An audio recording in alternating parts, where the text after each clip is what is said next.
Did you ever read John 1:1 that everybody's got all the problems with? In the beginning was what? By the way, in Hebrews, the word logos here is the same word used in John 1:1. It's logos in Hebrews 4. In the beginning was the logos, John chapter 1. In Genesis 1:1 it says, in the beginning was God. So whatever the logos of John 1:1 has to be whatever Genesis 1:1 is. Then why is the word used of God? Why is the word used of God? In Genesis 1:1 it says, in the beginning God. Why didn't they say in John 1, in the beginning was God? Don't ask me. I didn't write the book. But I know the answer. We don't question the word, the integrity of it. We simply work it to understand it. God is what? A spirit has no form, no coming. Now, if God, who is spirit, is going to communicate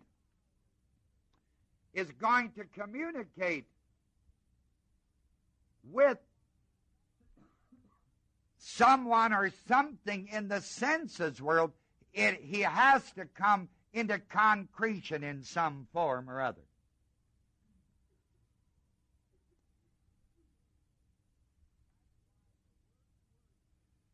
That's why the word logos, the easiest way to understand it is understand it in the light of the word communication. In the beginning was the communication. Who? God. God. Then how did God communicate? Well, first of all, He wrote it in the stars. And until that got all screwed up, and by the way, that's how He taught Adam. Showed it to him. Everything except the mystery up there. Well, the stars a man can see. Then God chose to put it into writing, to communicate in writing. And in order to communicate in writing, it has to be in words, W-O-R-D-S. That's why God, who is spirit, is the communication. But that communication, when it's in words, has to agree with the communication that was written in the stars. Everything.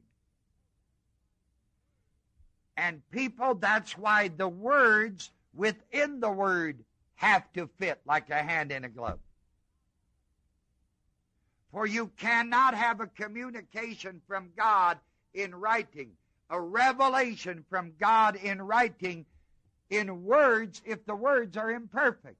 You cannot have a perfect word. And God is perfect.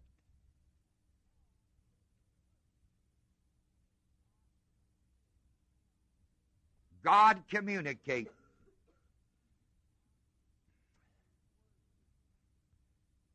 through His Word. Revelation, Word. Communicates or communicated in the Old Testament by putting His Spirit upon people. God is what? Then He gave Spirit upon some of the people. Then God could talk to what He is, Spirit.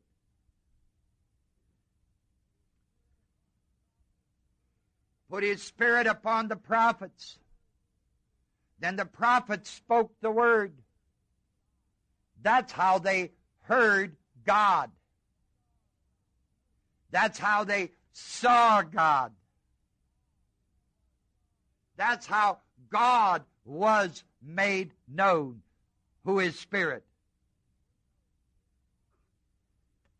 putting His Spirit upon people, or through something in concretion like the stars, or in written form. The third category of communication is His Son, Jesus Christ. That was His third category. His Son, Jesus Christ. He was here upon earth. People could see Him. That's why He's called the Word.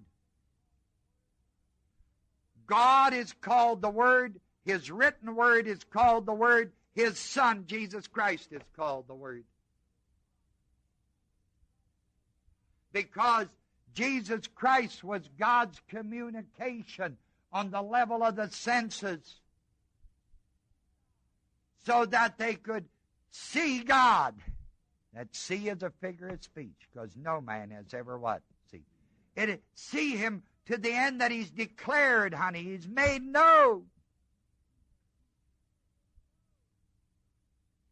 You understand?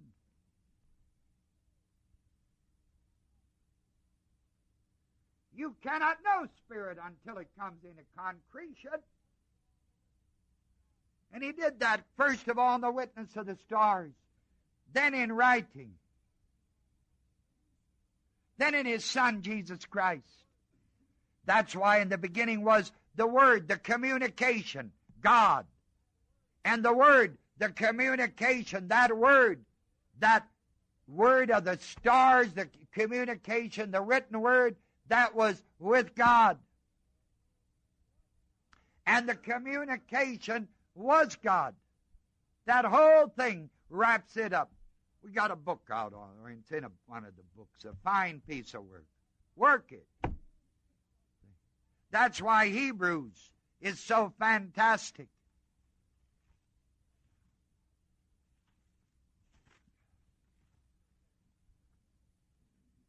Chapter 4. For the Word of God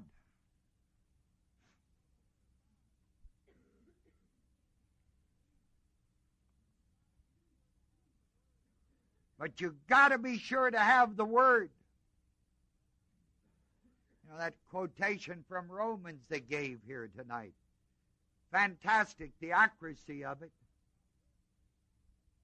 Believing comes by hearing. But you've got to be sure that you're hearing the right word, as you're going to believe the wrong stuff. This Word of God is quick. The word quick means it's alive. And this Word of God is powerful. I don't know what's the word power in that.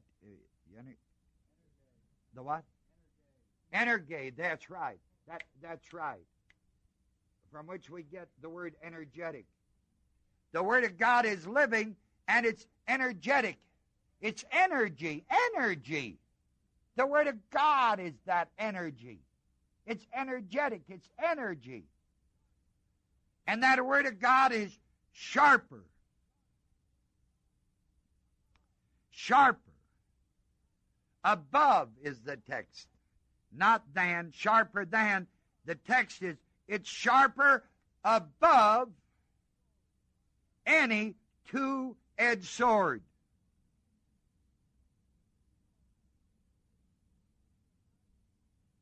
Piercing even to the abiding of soul and spirit.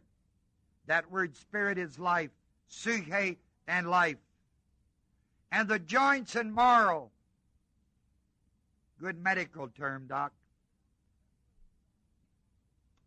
They don't separate joints and marrow. No, can't be. But the Word of God's sharper than that. At least that's what some men in the medical profession told me. They couldn't separate it with scientific field. The Word of God is that, people. So it's not important that we just have another Bible publication, another printing. The important thing is to get back to the Word, people. The Word, the Word, the Word. And in order to do that, you've got to study. to show yourself approved unto God by rightly dividing